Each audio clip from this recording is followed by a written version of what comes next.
السلام علیکم ورحمۃ اللہ وبرکاتہ۔ بسم اللہ الحمد للہ والصلاة والسلام علی رسول اللہ ومن تبعہ ووالا وبعد۔ محترم ناظرین و سامعین، اسلامی بھائیوں، دوستوں، عزیزوں، ماؤں اور بہنوں، آج کے اس ویڈیو میں جیسا کہ اس سے پہلے کی ویڈیوز میں رجب کے مہینے سے متعلق چند احکام میں نے آپ کے سامنے بیان کیے، آج کا موضوع بھی وہی ہے۔ حضرات گرامی، رجب کے مہینے میں ہمارے سماج نے، ہمارے معاشرے نے اسلام کے نام پر، دین کے نام پر، نیکیوں کے نام پر، فضیلتوں کے نام پر جو اعمال گڑھ لیے ہیں، ان کی کوئی حقیقت نہیں ہے۔ چاہے وہ رجب کے کنڈے ہوں، چاہے رجب کے نظر و نیاز ہوں، چاہے نمازیں بنا لی گئی ہوں، چاہے روزے رکھنے کا رواج ڈال لیا گیا ہو، یا صدقات و خیرات کرنے کا، یا زکوٰۃ دینے کا، یا زکوٰۃ کے لیے اس مہینے کو خاص کر لینے کا نظام بنا لیا گیا ہو، یہ ساری، چاہے حج اور عمرہ کا معاملہ ہو، یہ سارے اعمال جو اس مہینے کے نام پر انجام دیے جائیں، اسپیشلی اس کی شریعت میں کوئی گنجائش نہیں ہے۔ اس لیے ہم اور آپ اس سے گریز کریں اور اپنے آپ کو بچائیں۔ کوئی فائدہ نہیں، ہم نیکی بھی کریں اور اس کا کوئی فائدہ بھی ہمیں نہ ہو، بلکہ ہو سکتا ہے کہ اس کے بدلے ہمیں کچھ سزا بھگتنی پڑے اور عذاب سے دوچار ہونا پڑے۔ اس لیے ہمیں اور آپ کو کوئی نیکی بھی کرنا ہے تو اسے بڑا جانچ پرکھ کر کے، اسے تول کر کے کہ اللہ کے نبی صلی اللہ علیہ وسلم کی سنت سے یہ چیز ثابت ہے یا نہیں، صحابہ کرام نے کیا ہے یا نہیں، تابعین اعظام نے کیا ہے یا نہیں، یہ بعد کے لوگوں کی من گھڑت چیزیں تو نہیں ہیں۔ یہ سب سوچ کر کے ہمیں کوئی نیکی، کوئی دینی کام انجام دینا چاہیے، انجام دینا ہے۔ حضرات گرامی، کل رجب کی 26 تاریخ ہے اور رات 27ویں ہوگی، اور پھر اس کے بعد 27 کا دن آئے گا۔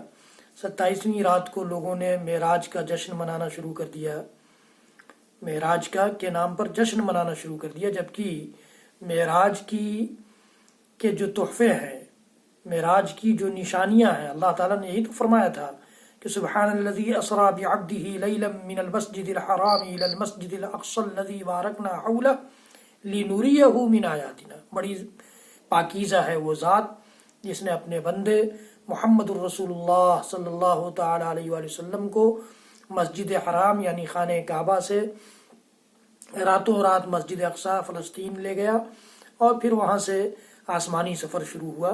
اللہ تعالیٰ نے یہ فرمایا کہ کیوں، مقصد کیا تھا؟ لِنُرِيَهُ مِنْ آیاتنا، تاکہ ہم انہیں اپنی نشانیاں دکھلائیں۔ اور اللہ رب العالمین اپنے نبی کو جو نشانیاں دکھلاتا ہے، ان نشانیوں کا مقصد امت کی رہنمائی، امت کی ہدایت اور امت کی پیشوائی ہوا کرتی ہے۔ تو اللہ کے رسول صلی اللہ علیہ وسلم نے اس موقع سے جو تحفہ حاصل کیا تھا رب العالمین سے، وہ نماز کا تحفہ تھا، نماز کا تحفہ تھا، لیکن اس امت نے اس کو یکسر نظر انداز کر دیا ہے۔ سب سے زیادہ اگر میں کہوں کہ مظلوم عبادت اس امت کے میں ہے تو وہ نماز ہے۔ جتنی زیادہ اہمیت اللہ رب العالمین نے، اللہ کے رسول صلی اللہ تعالیٰ علیہ وسلم نے اس عبادت کو دی تھی، اتنا ہی ہم نے اس کو فراموش کر دیا ہے، بھلا دیا ہے، نظر انداز کر دیا ہے، نظر انداز کر دیا ہے۔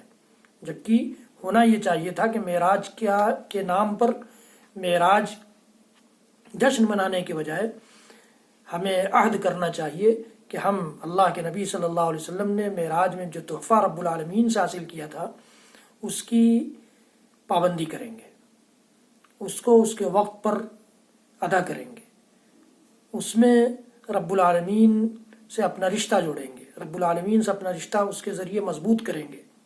لیکن ایسا ہوا نہیں۔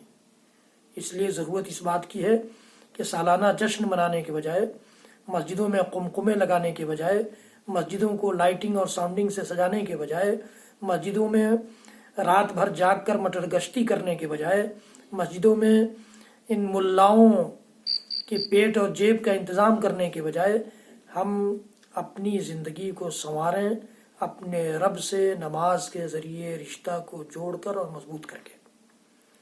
اللہ کے نبی صلی اللہ علیہ وسلم نے اس موقع سے آپ کو دکھایا گیا کہ جہنم میں کچھ لوگ ہیں جن کے ہونٹ اونٹ کی طرح سے بڑے بڑے ہیں، اور وہ آگ کے بڑے بڑے انگارے نکل رہے ہیں، اور جو نکل رہے ہیں وہ ان کے پاخانہ کے راستے سے نکل جا رہے ہیں۔ اللہ اکبر! اللہ تعالیٰ ہم سب کو محفوظ رکھے۔ اللہ کے رسول صلی اللہ علیہ وسلم نے جبریل امین سے پوچھا کہ جبریل یہ کیسے لوگ ہیں؟ جبریل امین نے کہا کہ یہ وہ لوگ ہیں جو یتیموں کا مال غصب کیا کرتے تھے، یتیموں کا مال ناجائز طریقے سے کھا لیا کرتے تھے، ہڑپ لیا کرتے تھے۔ امت کو چاہیے تھا اس نشانی سے، اللہ کے نبی صلی اللہ علیہ وسلم کو دکھائی گئی اس نشانی سے عبرت حاصل کرتے ہوئے یتیموں کے معاملے میں بڑا چوکنا ہوتی، یتیموں کے حقوق کو غصب کرنے کے بجائے یتیموں کے حقوق کی ادائیگی کی فکر کرنے والی امت ہوتی، لیکن ایسا ہوا نہیں۔ بے شمار لوگ ایسے آپ کو مل جائیں گے جو یتیموں کے مال کو بڑی بے پرواہی کے ساتھ، بڑی ہی ہمت اور جرأت کے ساتھ ان کو ہڑپ کر لیتے ہیں، ان کے مال کو، اور ان کے مال کو ناجائز طور پر غصب کر کے کھاتے ہیں، استعمال کرتے ہیں۔ اللہ تعالیٰ امت کو صحیح سمجھ دے۔ اسی طرح سے اللہ کے نبی صلی اللہ تعالی علیہ وسلم دیکھا کہ کچھ لوگ بڑے بڑے پیٹ لیے ہوئے بیٹھے ہیں، اتنے بڑے پیٹ کہ وہ ہل نہ سکیں، اور فرعون اور اس کی ذریت کو جب اللہ تعالیٰ اور اللہ کے فرشتے اللہ کے حکم سے عذاب کے لیے لے جاتے ہیں تو وہ لوگ ان کے پیٹوں کو روندتے ہوئے جاتے ہیں۔ جبریل امین نے پوچھا کہ اللہ کے رسول صلی اللہ علیہ وسلم نے پوچھا جبریل امین سے کہ جبریل امین یہ کون لوگ ہیں؟ تو جبریل امین نے جواب دیا کہ یہ وہ لوگ ہیں جو سود کھاتے تھے، دنیا میں سودی نظام چلاتے تھے، سودی کاروبار میں حصہ لیتے تھے، یہ وہ لوگ ہیں۔ امت اس سے عبرت حاصل کرتی، سبق سیکھتی، اور ہر قسم کے سود سے اپنے آپ کو سمیٹ کر، بچا کر، اپنا دامن صاف ستھرا لے کر اللہ رب العالمین کے پاس پہنچتی، لیکن ایسا نہیں ہوا۔ امت میں آپ کو ایسے لوگ بھی بے شمار مل جائیں گے جن کا نظام اور جن کا کاروبار ہی سود ہے، جن کا کاروبار ہی سود ہے، غریبوں کا خون چوسنا سود کے ذریعے ان کا مشغلہ ہے، ان کا پروفیشن ہے۔ رب العالمین اس امت کو صحیح سمجھ دے۔ یہ سود اتنی بڑی لعنت ہے، اتنی بڑی وبا ہے کہ اللہ تعالیٰ نے اس کے بارے میں فرمایا کہ یہ لوگ اللہ اور اس کے رسول کے خلاف جنگ کا اعلان کر رہے ہیں گویا، لیکن معراج سے یہ سبق بھی نہیں سیکھا گیا۔ اسی طرح سے اللہ کے نبی صلی اللہ علیہ وسلم کو یہ بھی دکھلایا گیا کہ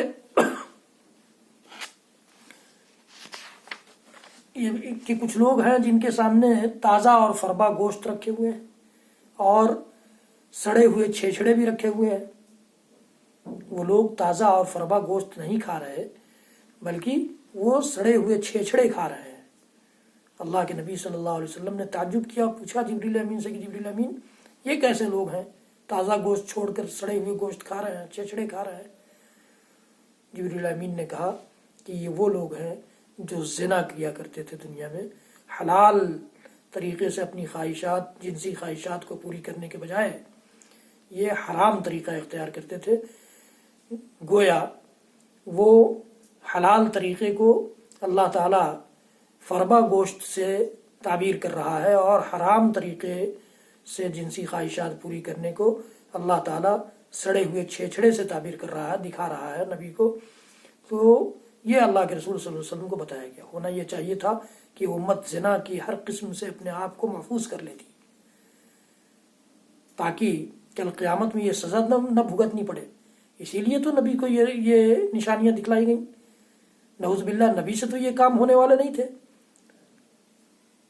نبی کو دکھانے کا مقصد یہ تھا کہ امت ان چیزوں سے، ان سزاؤں سے بچ سکے، لیکن امت نے اس کی فکر نہیں کی، اس کی پرواہ نہیں کی، اور معراج کا جشن منا کر ہم سمجھتے ہیں کہ کامیاب ہو جائیں گے۔ کل قیامت میں رب ہمارا خوش ہو جائے گا اور ہمارے نبی خوش ہو جائیں گے، ہمارے لیے شفاعت کر دیں گے، سفارش کر دیں گے، اور ہم جنت میں موج مستی کریں گے۔ یہ خواب و خیال ہے ہمارا، یہ ہمارا خواب و خیال۔ اسی طرح سے اللہ کے نبی صلی اللہ علیہ وسلم کو کچھ چند عورتیں دکھلائی گئیں جن عورتوں کے سینوں میں بڑے بڑے کانٹے لگے ہوئے ہیں، اور ان کانٹوں کے ذریعے اللہ تعالیٰ نے ان کو آسمان سے لٹکا دیا ہے۔